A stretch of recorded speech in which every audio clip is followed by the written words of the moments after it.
right, so not really a post-game reaction today because I wasn't able to watch most of the game, but the Padres, they did lose to the Tigers 6-4. Randy Vasquez seemed like he left a lot of balls over the middle of the plate, didn't go long at all. 2 innings, 6 earned runs, 3 walks. Too many walks in this game, it seemed like, from Padres pitching. 7 walks compared to 4 for the Tigers.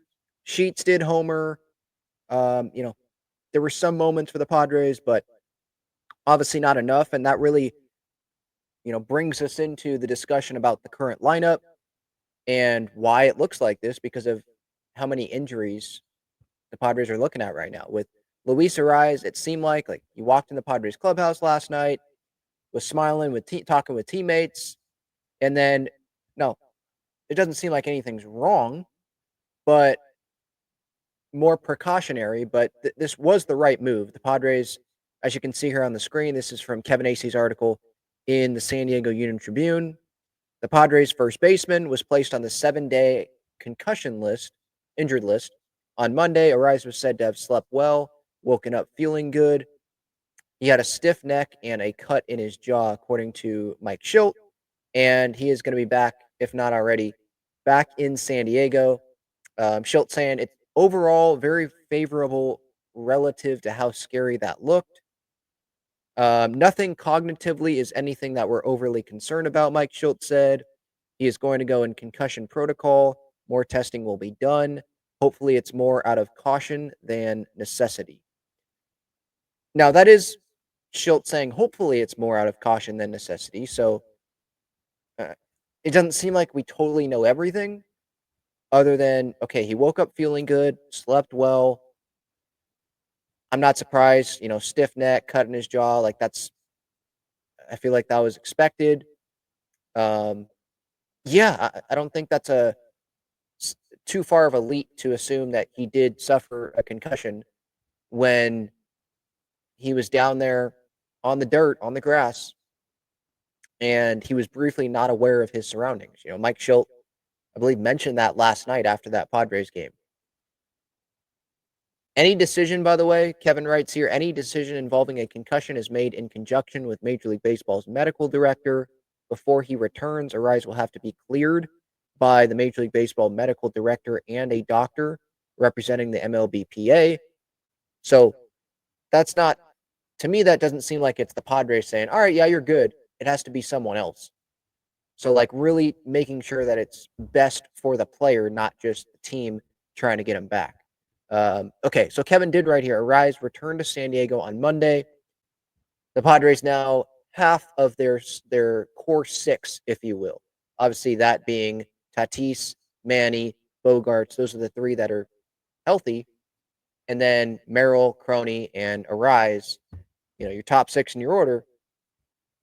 Those last 3 there are now on the IL. And Jackson Merrill, he may not come back until beginning of May.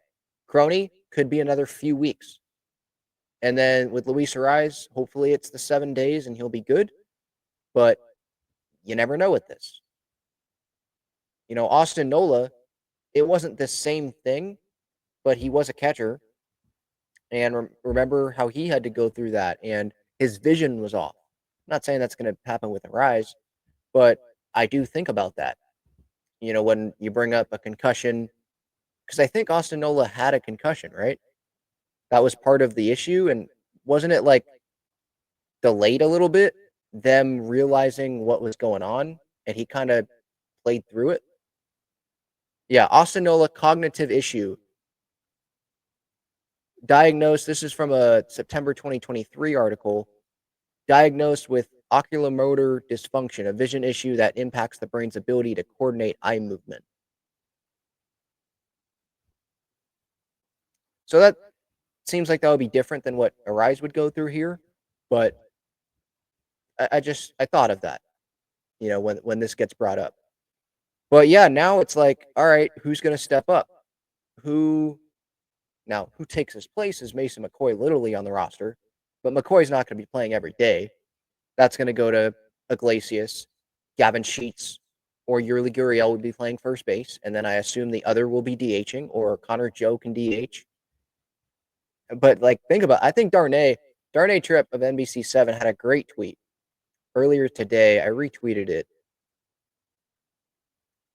Imagine someone telling you on opening day that within 4 weeks we'd see Mason McCoy, Oscar Gonzalez, Tyler Wade, Connor Joe, and Terso Ornelas with the Padres, and that they'd be 16-6.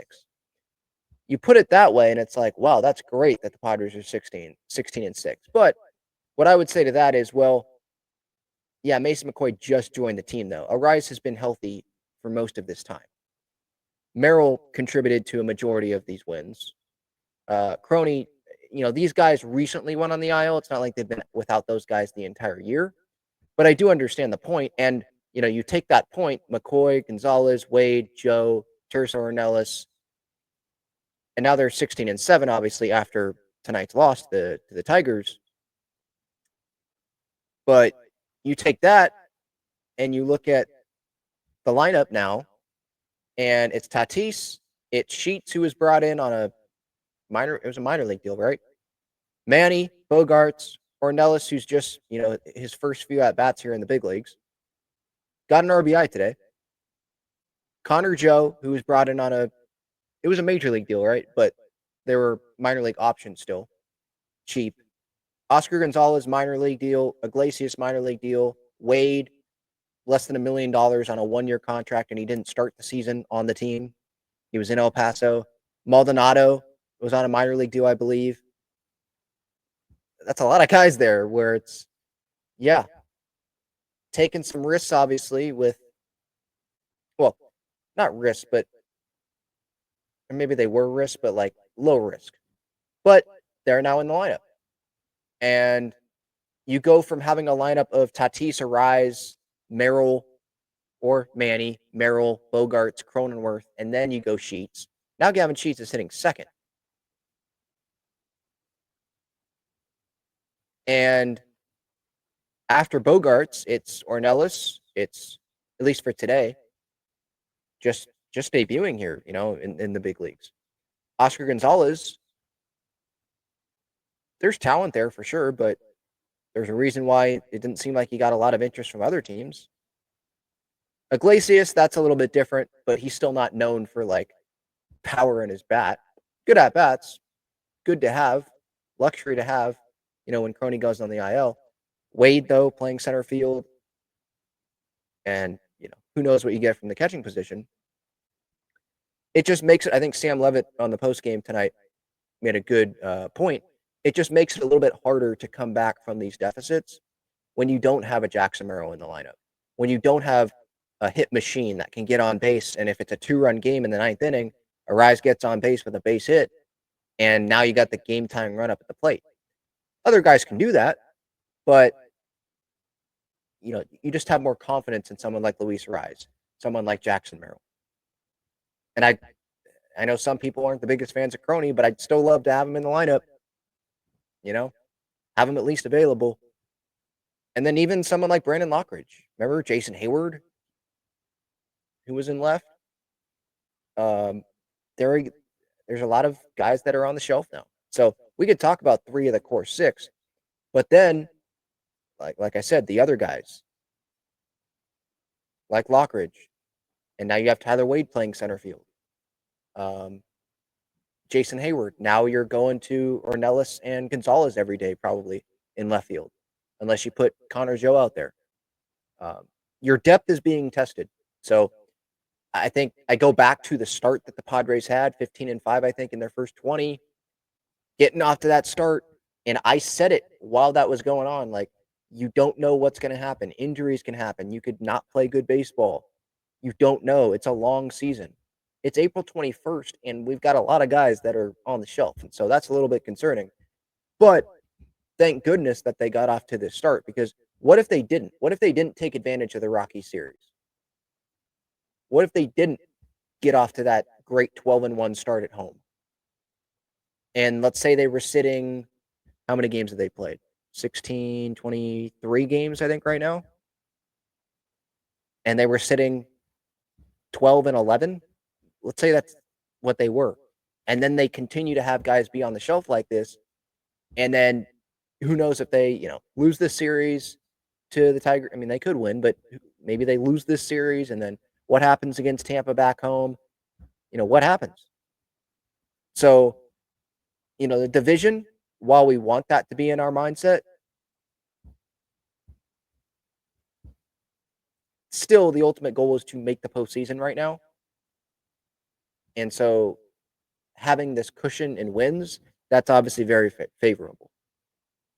These injuries could end up hurting the Padres' division chances. But hopefully, with the start that they had to this season, that can help them get through this and not have, um, you know, a bad record when these guys do get back. Darvish, he threw one breaking ball in his latest bullpen, like his first real bullpen, actually. 19 fastballs, one breaking ball, and the Padres didn't even want him to throw that breaking ball, but he wanted to throw the breaking ball. But Holling's out, Reynolds is out. They're making progress, but they're still out.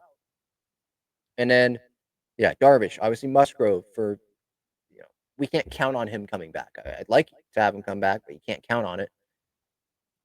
And so, yeah, there's just Waldron is another one. Depth is being tested for sure. And the Padres, they've had some success at having the depth end up helping this team. And we'll see. Like, it's a great opportunity for someone like Tercer Ornelas, who has been, knocking on that door for a little bit now. And all right, there are guys that are hurt and you're up. You're going to get consistent at bats. What are you going to do with them? Gavin Sheets is on the roster. He's a 945 OPS right now. But, it's an opportunity for someone like Connor Joe, like Oscar Gonzalez. When these guys get back, Tyler Wade, when these guys get back, who is going to play their way, who would have played their way off the roster in this time, and who helps their case to remain on the roster. So, yeah. Padres lose tonight. Vasquez, I'm not going to get too down on this. I wasn't watching, so I can't really have much of an opinion. I'm just looking at the box score. But he can be a little bit inconsistent at times. But we also got to remember he is the back of the rotation. Him and Kyle Hart, those are the back of the rotation. 5 starters, but injuries have happened, so they have moved up and into the rotation, both of them. And we got to remember that. So, hopefully people don't have these sky-high expectations for those guys, because they're not going to meet those expectations then every time out. It's not going to happen. And it was tough. I know that they won't want to use that as an excuse, but getting in at 4 a.m., what I was hearing is that they got in at 4 a.m. into their hotel after playing Sunday Night Baseball, and then they have the Arraez, thing happen yesterday, and they don't have him in the lineup, and you got Vasquez on the mound. Yeah, it's rough, but we'll see how they rebound with a full night's rest, and then they face Jack Flaherty, which should be pretty entertaining tomorrow, before that series finale on Wednesday morning our time. But good thing they missed Tarek Skubal, who pitched yesterday.